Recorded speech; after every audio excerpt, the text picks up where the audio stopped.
ప్రస్తుతం మనం Jubilee hills police స్టేషన్లో ఉన్నాము. ఈ పోలీస్ స్టేషన్కి ఎందుకు వచ్చాము అంటే ఈరోజు బిగ్ బాస్ ఫినాలే జరిగిన సంగతి అందరికీ తెలిసిందే. ఈ ఫినాలే తర్వాత సెలబ్రిటీస్ ఎవరైతే అన్నపూర్ణ స్టూడియోస్ నుంచి వస్తూ ఉంటారో వాళ్ళ కార్ అద్దాలని పగలగొట్టడం జరిగింది. అసలు ఎందుకు జరిగింది, ఎలా జరిగింది అవన్నీ పక్కన పెడితే చాలామంది సెలబ్రిటీస్ కార్లు అయితే పగలగొట్టారు, బస్ అద్దాలు అయితే పగలగొట్టారు. ప్రస్తుతానికి మనకి బిగ్ బాస్ సీజన్ 7లో మనకి మిడిల్ ఆఫ్ ది కంటెస్టెంట్గా వెళ్ళారు అశ్విని. తన కార్ కూడా పగలగొట్టడం జరిగింది. అసలు ఏం జరిగింది, ఇన్సిడెంట్ ఎలా జరిగింది అనేది డీటెయిల్గా అడిగి తెలుసుకుందాం. హాయ్ అశ్విని. హలో అండి. How are you? I'm good అండి. How are you? I'm good. Ashwini, car పగిలింది అని చెప్పి ఇక్కడ పోలీస్ స్టేషన్లో కంప్లైంట్ ఇవ్వడానికి వచ్చారు. సో అసలు ఏం జరిగింది, ఎలా జరిగింది? ఏం లేదండి, మేము ఇట్లా ఫినాలే అయిపోయింది, అందరం బయటకు వస్తున్నాం అనమాట. అక్కడ బిగ్ బాస్ వాళ్ళు ఆల్రెడీ చెప్పారు బయట చాలా మంది ఉన్నారు, అంటే ఆఫ్టర్నూన్ నుంచి ఒక 1 lakh మెంబర్స్ వరకు ఉన్నారు, అసలు బయటికి రావద్దు అది ఇది అని చెప్పి ఏదో మాట్లాడుకున్నా. అంటే మేము ఇంకా మాకు జరుగుతుంది కాబట్టి ఫినాలే మేము అందరం రెడీ అవుతున్నాము, అందరం లోపల ఉన్నాము. సో ఫినాలే అయిపోయింది, ఇంకా 1 hour వెయిట్ చేసాము, ఒక 2 hours కూడా 1.5 hours పైననే వెయిట్ చేసామండి. సో కొంచెం ట్రాఫిక్ అంతా క్లియర్ అవ్వాలి, మనుషులందరూ కొంచెం వెళ్ళిపోవాలన్నట్టు ఇంకా కొంచెం క్లియర్ అయింది అని చెప్పారు బిగ్ బాస్ వాళ్ళు.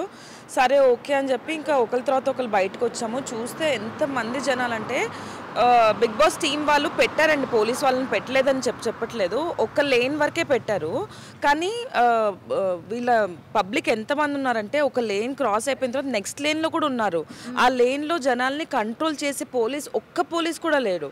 ఈ అన్నపూర్ణ లేన్ వరకు మొత్తం చాలామంది పోలీసులు ఉన్నారు, కొంచెం కంట్రోల్ చేశారు. కానీ ఆ పక్క లేన్లో అసలు ఎవ్వరు కంట్రోల్ చేయడానికి లేరండి. మొత్తం కారు పైకెక్కేసి లిటరల్గా కార్ పైన కూడా డాన్సులు చేస్తున్నారండి ఒక్కొక్కరు. అసలు అంత టూ మచ్గా ఎట్లా బిహేవ్ చేస్తున్నారో అర్థం కావట్లేదండి నాకు. I know fans we work for that అండి. అంటే పొద్దున్న లేస్తే మేము కష్టపడే దానికోసమే, we want some fan base. మాకు కూడా యూనో 10 చోట్ల మమ్మల్ని పీపుల్ రికగ్నైజ్ చేయాలి, మేము యూనో 10 మంది జనాల్ని మనము హ్యాపీ చేయాలి మా ఎంటర్టైన్మెంట్తో అనేది మా లక్ష్యం. కానీ ఇట్లా ఫ్యాన్స్ ఇట్లా హర్ట్ చేస్తే చాలా ఫీల్ అవుతామండి. అండ్ ఎస్పెషల్లీ మా సిస్టర్ కొనిపించిందండి నా కారు, తను కెనడాలో ఉంటుంది. అసలు కొత్తగా కొన్నానండి నేను car. It's my new TR నెంబరే ఉంది, టిఆర్ఏ ఉంది. ఇట్స్ మై న్యూ కార్ అనమాట. నాకు చాలా బాధ ఇస్తుందండి, అంటే మరీ ఇంత వర్స్ట్గా బిహేవ్ చేస్తారని చెప్పి నేను అస్సలు అనుకోలేదండి. సీరియస్గా I'm feeling very very bad about this అండి. ఓకే, పల్లవి ప్రశాంత్ విన్ అయ్యారు కదా, మీ ఫీలింగ్ ఎలా ఉంది? ప్రశాంత్ విన్నందుకు ఐఎమ్ ఆల్వేస్ హ్యాపీ అండి. అంటే నాకు ఎప్పుడు ప్రశాంత్ చాలా ఇష్టము. అంటే ఒక రైతు అయ్యింది అంత దూరం వచ్చి ఇంత బాగా గేమ్ వైజ్ చూసుకుంటే కానీ, అంటే ఇంట్లో బిహేవియర్ వైజ్ కూడా చాలా చాలా బాగా ఆడాడు. సో నాకు he's always my favourite and I always wanted him to become. కాదు, మీరు హౌస్లో ఉన్నంత వరకు కూడాను తనతోనే ఎక్కువ టైం స్పెండ్ చేయడం కనిపించింది. మీ బాండింగ్ ఎలా ఉండేది?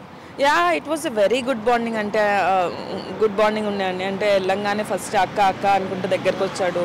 తర్వాత నాకు కూడా ఏదైనా బాధలు ఉన్నా, ఏదైనా ఫుడ్ షేరింగ్ ఉన్నా, ఏదైనా ఉన్నా కానీ చాలా బాగా అంటే అర్థం చేసుకునేవాడు ప్రతి విషయం. అంటే వీళ్ళందరూ ఏంటంటే కొంచెము మేము చాలా మేము వీఆర్ సెలబ్రిటీస్ అనే టైప్లో బిహేవ్ చేస్తారు కదా. అండ్ నేను కూడా as a person I'm not like that అండి. అంటే నేను చాలా తొందరగా కలిసిపోతాను అనమాట మనుషుల్లో. అట్లా నాకు ప్రశాంత్ కలిసిపోతున్నాడు. అరే నాకు ఏదైనా ప్రాబ్లం వస్తే ఐ థింక్ నేను ఇతనితో చెప్పుకుంటే నాకు కొంచెం క్లియర్ ఉంటుంది, కొంచెం బాగుంటుంది. నేను లైట్ అయిపోతాను కదా, మనసులో ఏదో పెట్టుకొని అట్లా ఉండలేం కదండి. అంటే అక్కడ మనకు ఒక ఫోన్ ఉండదు, ఫ్యామిలీ ఉండదు, అసలు ఏముండదు, అసలు బయట ఏం జరుగుతుందో కూడా మనకు అసలు ఏం తెలియదు. సో అట్లా నాకు ఏదైనా బాధ వచ్చి ఏదైనా ఎవరితో అయినా ప్రాబ్లం వచ్చినా అతనితో బాగా షేర్ చేసుకున్న దాన్ని. అట్లా మెల్లమెల్లగా బాండ్ కూడా చాలా బాగా ఇంక్రీజ్ అయిందండి మాది. అయితే అమర్ రన్నరప్ కన్నా విన్నర్ అవుతాడు అని చాలా మంది ఎక్స్పెక్ట్ చేశారు. దీన్ని ఎలా చూడొచ్చు? అమర్ని కూడాను పక్కకు పెట్టి ఇప్పుడు ప్రశాంత్ ముందుకు వెళ్ళటం జరిగింది, దీన్ని ఎలా చూడాలంటే?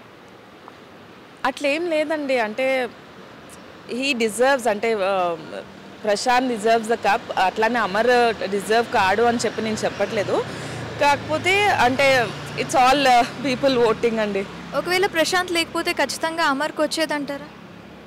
డెఫినెట్గా ఈజ్ టాప్ 2 కాబట్టి వచ్చేది కన్ఫర్మ్గా వచ్చేది. Thank you very much Ashwini. Sorry for your car. And అది రికవరీ అవ్వాలి, ఖచ్చితంగా వాళ్ళు దొరకాలి అని మేము కూడా కోరుకుంటున్నాం. చూసారు కదా, సెలబ్రిటీస్ అందరూ కూడాను నాట్ ఓన్లీ పేదవాళ్లే కాదండి, సెలబ్రిటీస్ కూడాను కష్టపడి వాళ్ళు చెమట ఓడిస్తేనే ఏదైనా వస్తుంది. ఇలా చిల్లరగా కార్లు పగలగొట్టడం కరెక్ట్ కాదు. అయితే ప్రస్తుతానికైతే పోలీస్ రిపోర్ట్ అయితే ఇచ్చారు. పోలీస్ రిపోర్ట్ ఇచ్చి కేసు అయితే ఫైల్ చేశారు. వాళ్ళు కూడాను పోలీసులు కూడా చెప్తున్నారు ఖచ్చితంగా పట్టుకుంటాము, ఏంటి ఎలా జరిగింది ఏంటి అనేది డీటెయిల్స్ తీసుకుంటున్నారు. సో మనం కూడా తొందరగా వాళ్ళు దొరుకుతారని ఆశిద్దాం.